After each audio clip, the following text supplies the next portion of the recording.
Halo guys, kembali lagi dengan saya Kali Masada di modul ternak uang. Hari ini kita akan membahas mengenai The Wealth Blueprint bagian pertama. Compound Interest, keajaiban dunia ke-8. Nah, sebelum video ini dimulai, video ini hanyalah video edukasi untuk membantu teman-teman menerapkan personal finance dan juga investasi yang baik dan juga benar. Di sini kita akan menjelaskan bagaimana sih Warren Buffett, Charlie Munger, dan juga para investor hebat di Amerika yang lain ini melipat gandakan uang mereka. Kita ngomong ternak uangnya. Karena mereka ini juga mungkin sama seperti kita ya. Mulainya ini juga tidak dengan jumlah yang banyak, tapi seiring dengan waktu jumlahnya itu bertambah lebih banyak karena satu hal yang namanya compounding. Nah, di sini kita akan menjelaskan apa itu compounding effect, apa itu bunga majemuk, dan bagaimana cara kita menghitung dari bunga majemuk itu sendiri. Nah, sebenarnya apa sih bunga majemuk? Jadi, secara definisi bunga majemuk nih dalam bahasa Inggris kita bisa ngomong ya, ini adalah disebut juga dengan compound interest atau bunga berbunga. Jadi, bunga majemuk itu merupakan bunga yang tidak dihitung aja ya, hanya dari modal awal aja, tapi juga ya diakumulasikan dengan bunga yang diperoleh dari periode sebelumnya. Nah, itulah mengapa angkanya akan mengalami terus kenaikan karena perhitungan bunga ini juga dihitung ya, plus pokok bunga di awal. Jadi, kalau di dalam investasi, istilahnya yang paling gampangnya, ini nggak hanya modalnya aja yang bertumbuh, tapi modal dan profit itu bertumbuh, terus di tahun berikutnya modal plus profitnya ini ditumbuhin lagi. Jadi istilahnya kita ngomong ya satu hal teman-teman adalah reinvestasi ya. Yang mana dengan kita melakukan yang namanya reinvestasi, ini profit awalnya ini tambah membesar karena kita tingkatkan lagi gains atau returnnya di tahun berikutnya dan begitu seterusnya. Nah, compound interest ini dihitung dengan rumus ini. A sama dengan P kali 1 tambah R pangkat T. Jadi A ini apa? A ini adalah jumlah akhir. Atau misalkan di sini kita ngomong ya, amount-nya ini berapa setelah bunga majemuk dari periode T. Nah, P ini adalah principal atau pokok awal. Istilahnya kita ngomong modal awal. Berapa jumlah yang kita store di awal, kemudian di sini dikali 1 ditambah R. Nah, R ini adalah tingkat suku bunga atau persenannya, dan T ya ini adalah jumlah periode penggandaan. Yang kita ngomong adalah tahun investasi berjalan. Jadi contohnya misalkan di sini Budi ini berinvestasi ya, atau misalkan dia menaruh suatu uang dengan modal awalnya adalah 10 juta. Nah, di sini bunganya itu adalah 10% dan dia berencana ya untuk membiarkan investasi tersebut selama 5 tahun. Nah, kira-kira selama 5 tahun investasi Budi ini jadi berapa? Plus returnnya atau tingkat keuntungan Budi ini jadi berapa? Nah, dengan rumus ya, A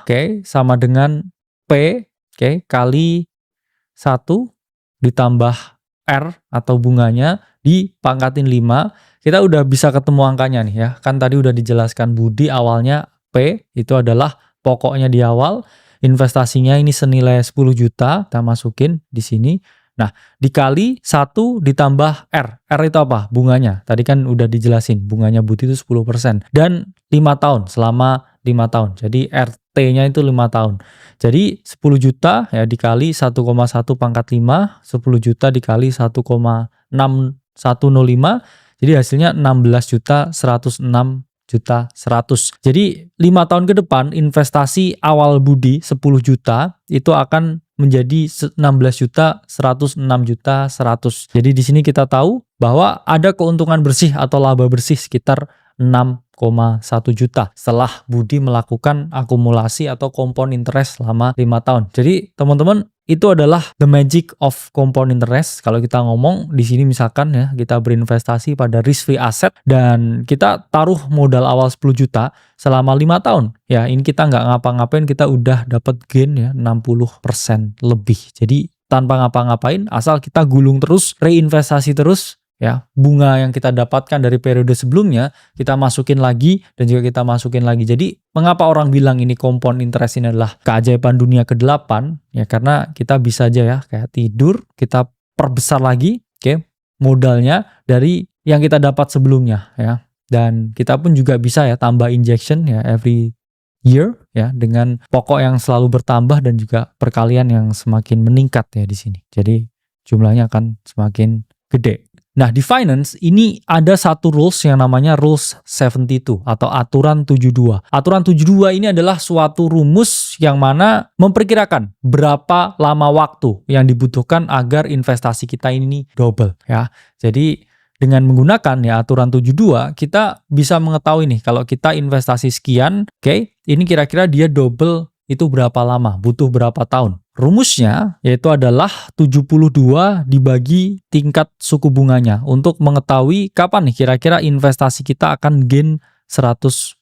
Jadi kalau misalkan ya tadi Rino ini berinvestasi pada suatu aset yang suku bunganya 6% setiap tahun. Berapa lama asetnya ini bisa naik 2 kali lipat. Jadi kita tinggal membagi 72 dibagi 6. Ya, dan di sini ketemu angka 12 tahun. Jadi kalau Rino ini berinvestasi pada suatu aset dengan return ya atau tingkat suku bunga 6% setiap tahunnya, di sini butuh 12 tahun bagi Rino ini untuk memperoleh kenaikan double atau dari investasinya ini mengalami kenaikan 2 kali lipat. Itu 2 rumus yang kita ajarkan. Pertama, cara menghitung compound interest, dan kedua, Rules 72 untuk mengetahui kalau kita berinvestasi kira-kira itu double-nya itu berapa lama. Nah, di sini kita akan jelaskan mengenai beberapa compounding dalam hidup Warren Buffett ya di sini. Ya, kita nggak boleh meremehkan nih ya the power of compounding, karena Warren Buffett itu adalah orang yang kaya ya karena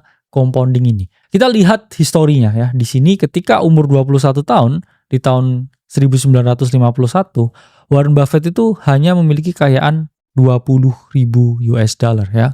Kalau kita ngomong sekarang ya sekitar 300 jutaan. Ya itu tentunya belum di-adjust dengan inflasi ya. Kemudian di usia 30, di tahun 1960, beliau ini udah memperoleh 1 juta US dollar pertamanya nih. Jadi a very big jump ya. Ketika usia 21 tahun ya ke 30 tahun, ya ini 9 tahun ya berselang, duitnya ini udah naik nih dari 20.000 ke 1 juta US dollar. Jadi teman-teman yang biasanya merasa underperform ya, misalkan di siklus market crypto kita ngomong setahun 2 tahun udah gain 5 kali, 4 kali, terus ngerasa underperform ya teman-teman, lihatlah ya Warren Buffett ini butuh 9 tahun ya untuk bisa dari 20.000 ya menjadi seorang miliuner. Kemudian 5 tahun kemudian ya dia baru nih dari 1 juta USD ke 7 juta USD. Dan dia akhirnya waktu itu ya ketika umur 35 tahun dia fokus ya mengolah Berkshire Hathaway. Dan di tahun 1969 di sini usia 39 tahun ya. Dari awalnya ya di usia 30 ke 39 ya ini 9 tahun berserang di sini. Dia udah gain ya 25 kali lipat dari investasinya sebelumnya, dan di usia 50 tahun ya ini baru 67 US dollar. Nah, jadi kalau teman-teman lihat sekarang Warren Buffett ini memperoleh billions of US dollar, yaitu 90%-nya didapat setelah umur 50 tahun. Jadi teman-teman harus pahami ya, kerajaan yang besar itu hanya diperoleh atau baru diperoleh setelah dia berusia 50 tahun ya. Kalau kita lihat di sini usia 56, 1 billion US dollar pertama, usia 60 3,6 billion ya. Usia 66 16,5 billion, kemudian double ya di 6 tahun kemudian 35,7 billion, dan di tahun 2023 ketika usia 93 tahun ini 137 billion. Jadi dia ini compounding yang sempurna yang kita ngomong. Hampir setiap 5 tahun ya ini asetnya double dengan size-nya beliau ya. Bayangkan.